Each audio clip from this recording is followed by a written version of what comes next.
We are live.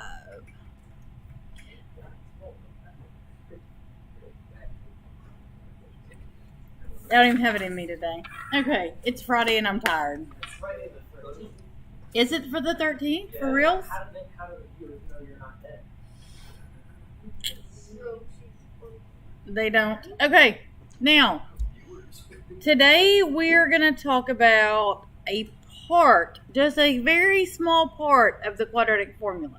But I want to see if y'all can recall the quadratic formula without me telling it to you. I got it. It's negative A Negative B plus or minus the square root of Negative b plus or minus the square root square root b squared squared minus 4ac minus 4a divided by negative. No. divided by 2a. Y'all should always get that part, like always. 2a. Okay, That's what I write my memory. so today we are just talking about this part that's underneath the radical. So do we just find that and that's our answer? No, we just find that and then we have to interpret that to give our answer. So this that's underneath here, that little piece right there, is called the discriminant. And I will spell this wrong. That's discriminant. It's called the discriminant. It's what it's called. Now, I want you to think about this for a minute. When we do this math, we plug in numbers, we do the math. What are the possible options of types of numbers we might get under there?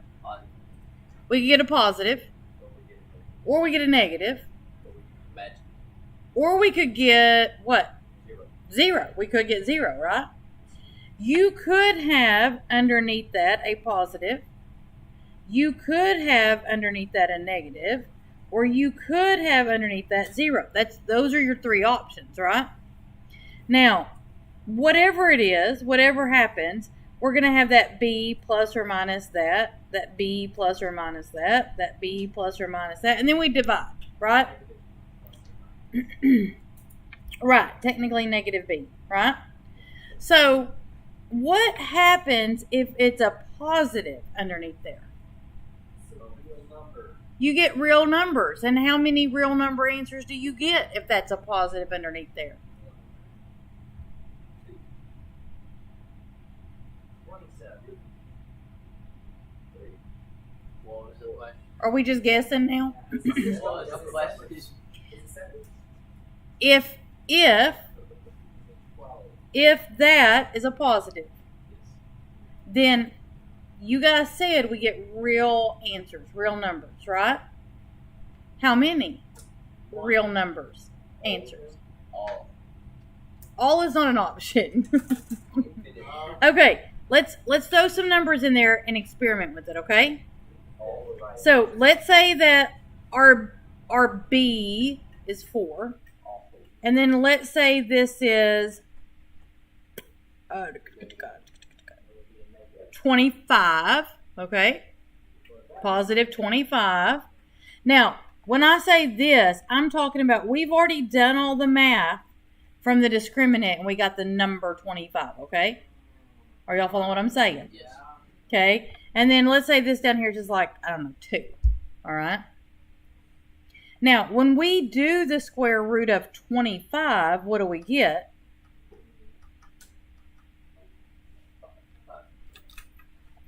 But it's a positive or negative, right? That's why that we have that positive or negative right there, because it's positive or negative 5. Y'all with me? So our options for answers here would be 9/2 or negative 5. I mean negative 1/2. I don't know where the 5 come from. My brain just stopped on it. And these right here are both real numbers, right? No, we're not done yet. So, that being a positive right there, how many real numbers did we get as an answer? 2. So we got 2 real numbers. And that's going to happen every single time you have a positive under there. Now, what happens when you have a negative under there?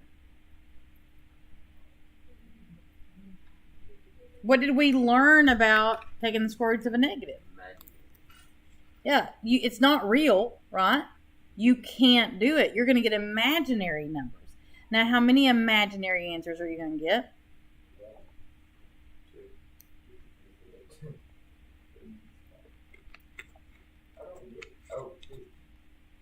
Okay, so let's backtrack just a little bit.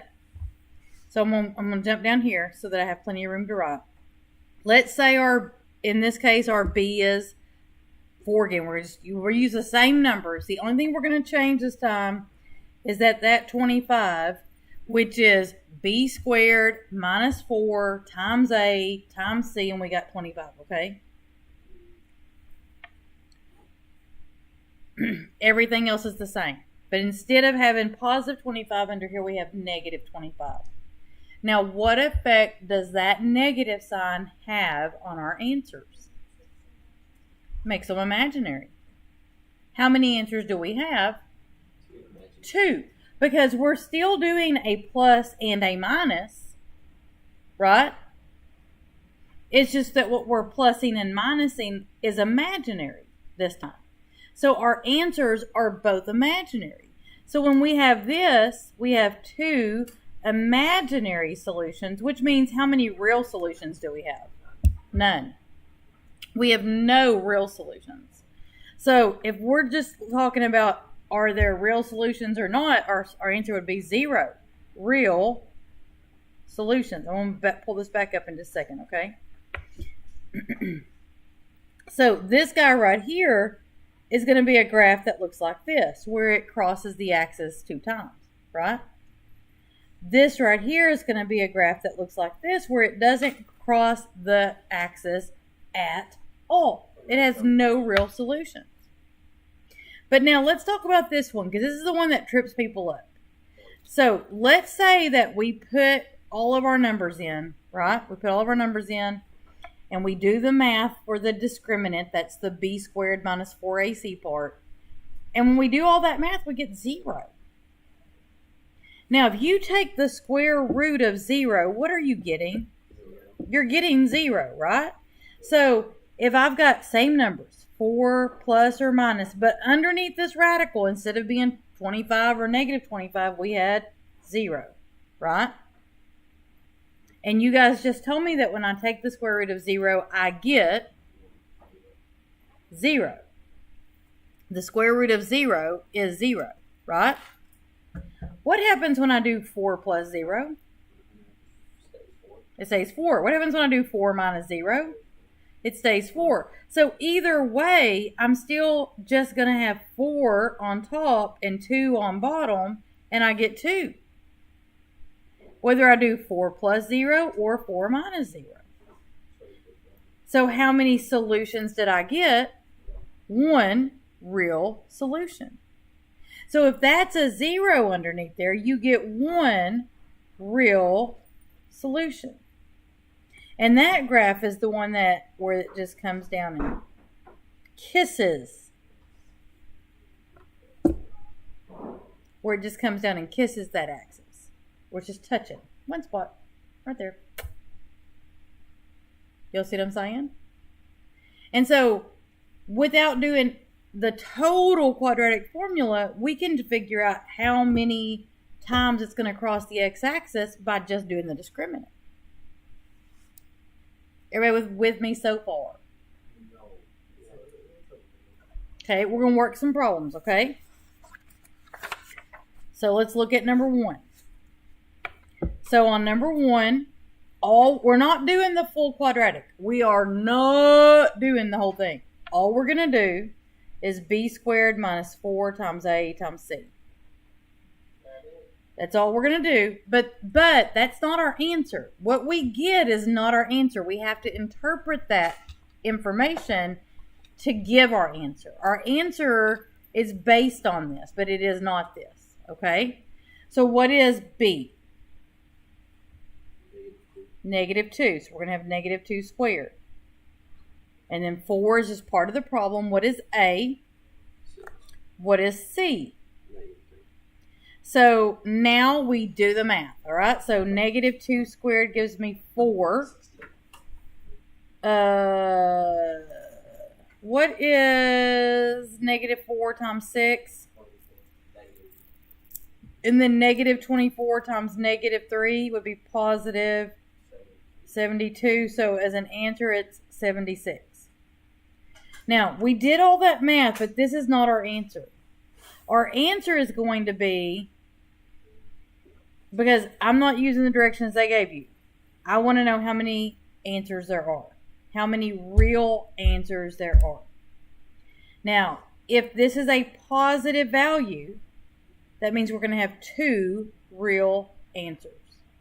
If this is a negative value, we have no real answers. We have 2 imaginary ones, but no real ones. And if that is a 0, we're going to have 1. So based on this information right here, how many real answers do we have? We have 2 real answers, solutions. Okay. Hudson, did you have a question, buddy? You just write down how many are real answers, and that's it. Mm-hmm. Oh, so that's really like the whole thing. Mm-hmm. That ain't that bad. I can do it all like that. You should be able to do it pretty quickly, but let's go ahead and work some together. Oh. So we're going to do b squared minus 4ac. We're just finding out what the discriminant is. So what is our b in this problem? Almost. Negative 1. And then what's our a? And then what's our c? So negative 1 squared, that's going to be 1. What's negative 4 times negative 2? Times negative 1. So what is 1 minus 8? Negative 7. So that means that what would be underneath the radical would be a negative. And we know you can't take the square root of a negative and get a real number. You would get imaginary numbers, right? So if you're taking the square root of a negative and you don't get real numbers, then how many real solutions do you have? 0. So our answer here would be 0 real solutions. Okay, so if we look at number 3, b squared minus 4ac, what's our b? What's our a? What's our c? Okay, so we've got negative 4 squared is 16. Now, I'm going to do negative 5 times, or negative 4 times 5. Negative 20 times 4. So what's 2 times 4? 8. Add the 0, right, from the 20. So it'd be 80, but is it a positive or a negative? Positive. So this gives us 96. So is that a positive, a negative, or 0? Positive. What does that being a positive tell us? 2 real solutions.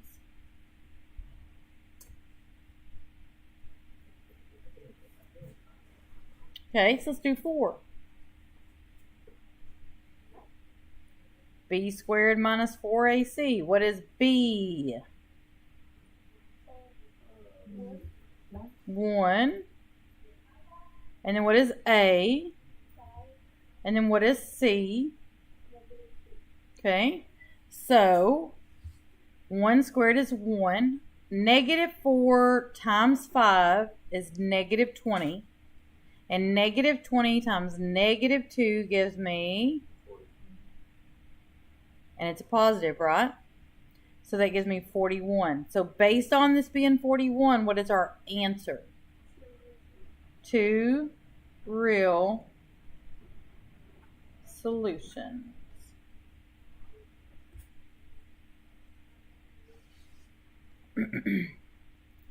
Okay, we're going to jump down to 7. Now, when you look at 7, does anything jump out at you? Yeah, we got to move that 10. So how are we going to move that 10?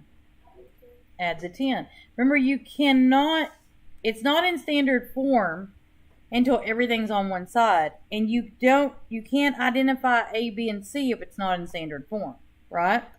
So, that's right.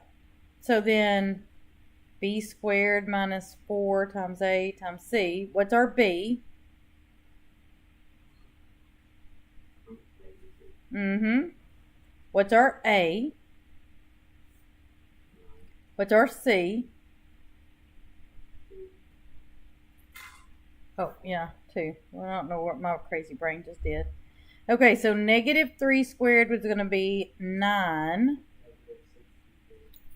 Is that our final answer? Or is that 4 times 9 times 2?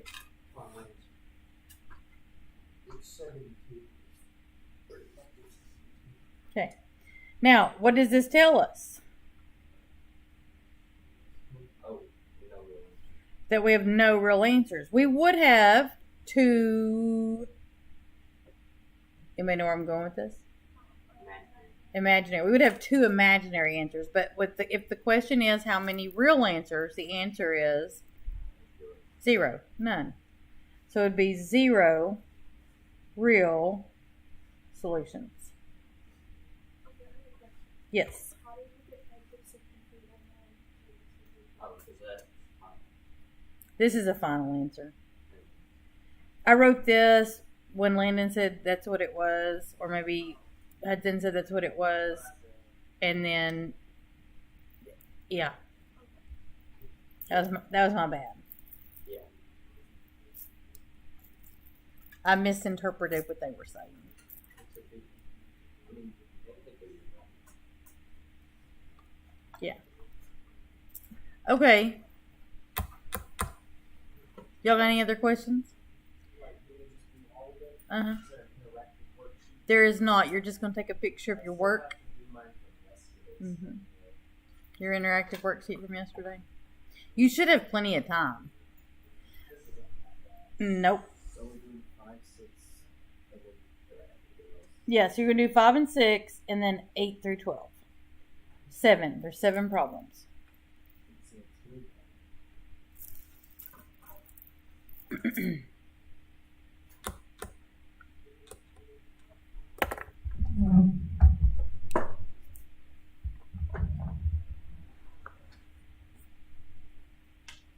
do you even need the answer? Like, if you can figure out that it's possible.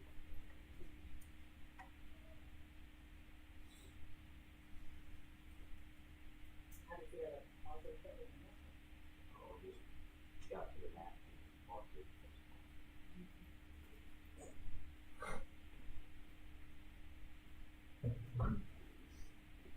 Yeah, I felt like that was probably more abstract than what most people can handle. The discriminant in itself is a little abstract for a lot of people.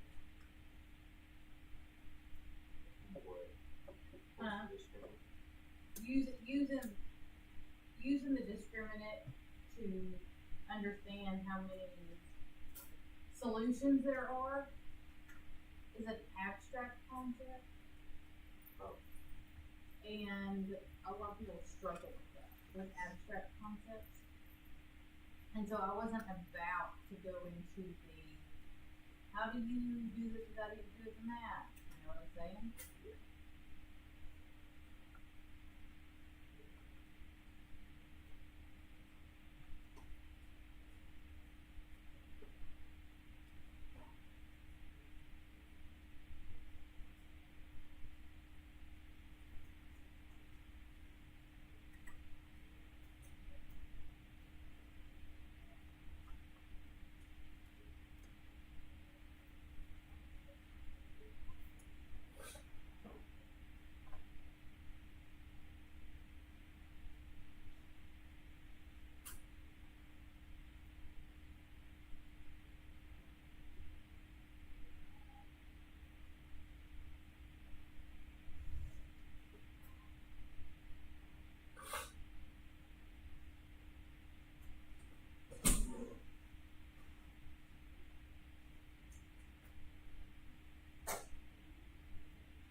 going. Oh crap! No, I didn't. I didn't hit the light. Hey, so we were just checking to see how long you would keep watching this. So if you're still watching now,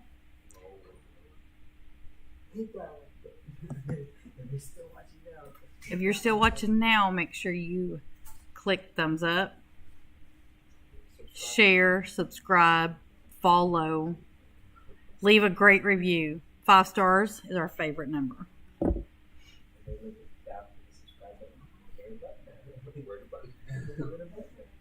I don't know what I'm doing. Why am I hitting edit? Oh my gosh. Probably.